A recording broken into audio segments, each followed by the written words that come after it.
If your partner is terrible at communicating with you, and when you need them the most, they pull away, they withdraw, they shut down, or they even get defensive when you try to express yourself to them. And as they do this, you respond to this by desperately or angrily trying to force them to listen to you, to care about your feelings. But what does that actually do? It pushes them away even more, doesn't it? You might even feel like you're yelling at a wall. And the more defensive that they get, the more aggressive that you get. And round this goes. This is the classic anxious versus avoidant dance. But I also like to call this the reactor versus the suppressor. And if you are on the more reactive and anxious side of things, meaning you feel and you express your emotions more intensely, you also struggle with the pain of not being heard, not listened to, and not prioritizing the relationship, then you'll definitely want to watch this video. The hard reality is that you are recreating your childhood in this relationship and past relationships and all the future relationships to come if this one fails again. Just replaying that same cycle of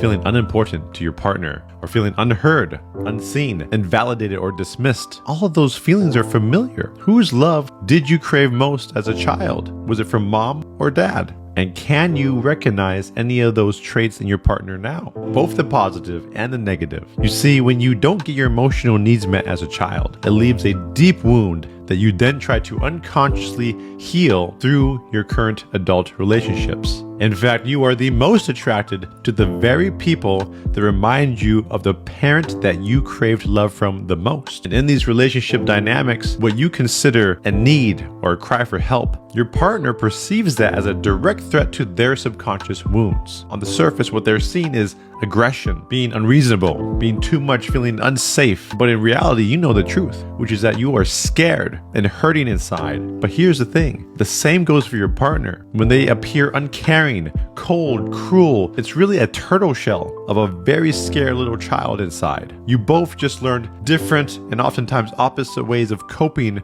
with that pain. And what all relationship conflict comes down to is two hurt children in adult bodies replaying their childhood wounding, replaying all the coping mechanisms that they learned to deal with that pain because they didn't know how to. They're both in a state of protecting the pain, both in the state of fight or flight. Now, mainstream advice will tell you to find someone more secure and healthy, to look out for the red flags. The thing is that you do not choose who you are attracted to. You are attracted to who you are attracted to. You feel it. It's energetic. It is not a mind thing. And you will be perfectly matched with the person at your level of consciousness and emotional maturity. And until you address the core root childhood pain that has been driving yourself and including them as well, your partner, you will be doomed to repeat this vicious cycle, which I call the relationship of doom. What the relationship loop of doom is, which is stage 2 in the 3 different stages of relationships, is that you are unconsciously projecting your childhood wounding onto one another. And people get stuck in this for years, leading to failure, breakups, divorce, only to repeat this again and again with another relationship, because this stuff does not stop unless you address the root issues in the childhood trauma that created these relationship dynamics. Which is not a bad thing that you are matched with someone that matches your wounding as you match theirs. It creates an opportunity to use them as a mirror to yourself. Start to dig in to all those fears and insecurities that you haven't dealt with. And one of two things will happen in these relationships. Either you will grow together or you will grow apart. Either scenario is still good, but what will for sure happen if you don't do the inner work is that you will continue to be stuck in this vicious cycle, repeating it in this relationship and future relationships. To learn more about the relationship loop of doom, make sure to subscribe and follow for more.